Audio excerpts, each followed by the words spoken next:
Hello guys, magandang araw sa inyo. Yan, nandito ulit kami sa Vermosa. Yan, kanina umulan pero ngayon medyo kalmado na. At before ako umuwi, yan, nakita ko yung si Idol Ariel. Siya yung regular na nag-laps dito sa Vermosa, no? At ito yung gamit niyang gulong. Yan. So sa mga hindi maka-afford na Continental Contact Urban, merong budget na variant. Yan, ito yung gulong niya, no? Ang gulong niya ay Cruiser. Ayan, Cruiser Sports na 29 by 1.9 na wide bed ito. Wide bed din ito na MTB slick tar. Ayan. So titingnan natin yung description nito.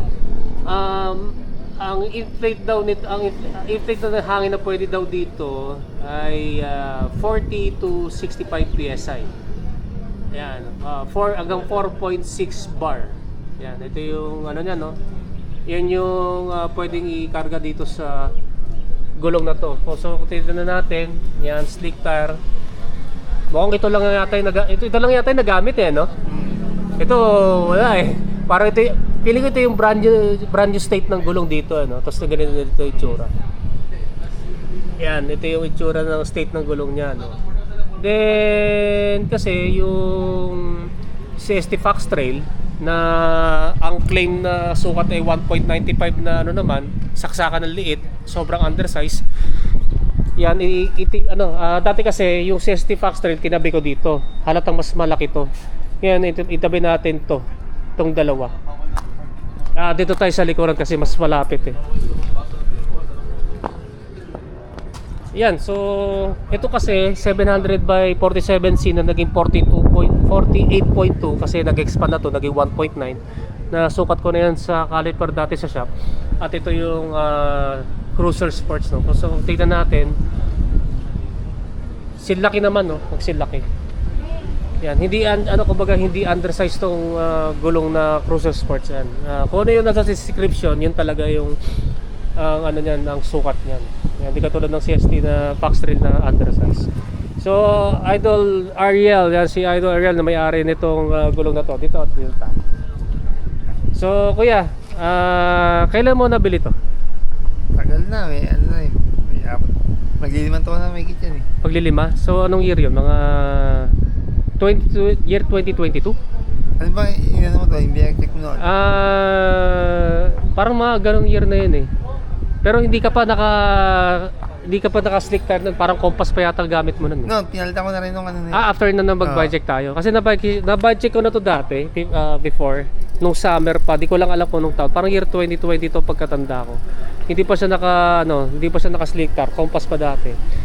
Yung after na mag-budget tayo, nagpalit ka ng gulong. Nagpalit na ako gulong. Yan, so ito yung binili niya. So, mahigit 4 years na pala to. Kung i-calculate natin, mahigit 4 years na.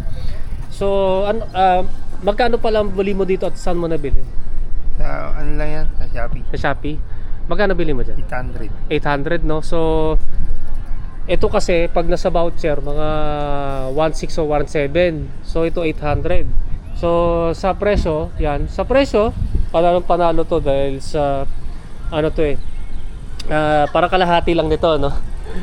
Yung kalahati nito, yun yung presyo nitong Cruiser Sports, no, na 1.9 na slick tar na pang MTB. Yan, sa Shopee na nabili, no. So sa loob ng mahigit 4 years, nakaranas ka na ba ng tire puncture dito? Doon na sa Pito. Sa Pito lang dito. Sa Pito lang Pero yung mismong gulong wala pa. Wala pa. So yun nga, no. Wala ka pa palang plat dito. Pero sabi mo dati kapag may nakita kang mga tinatagal mo na kagad. Ayun, so katulad ka ng in-interview ko dati sa Contact Urban, na bihira lang mag-plat kasi pag may nakita siyang parang may nakadikit na staple wire, no, tinatanggal kagad. Yan, bantay sarado niya yung gulong eh. Yan, pero may ka bang parang malaking hiwa? Iputok lang sa gilid, katagalan. Ito. So ito, for the span of 4 years na mahigit, yan. Yan, kita natin na may mga cracks na, no. So ang sabi kasi pag mga ganyan, expire na yung gulong. Expire na raw yung gulong nito, no, pag ganyang itsura. Pero nagagamit pa rin yan, no. Pero hindi mo pinang long ride to, di ba? Pang dito lang sa Vermosa. So ano yung karga mo dito?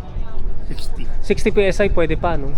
Yan, so sa 60 PSI na karga, okay pa so far, wala pa namang ano no, na-experience na problema. Pero yun nga, medyo concerned lang ako dito sa gilid sa sidewall na sa karamihan kasi sa mga gulong, kahit yung sa akin, ang manipis kasi yung dito no, sa sidewall no.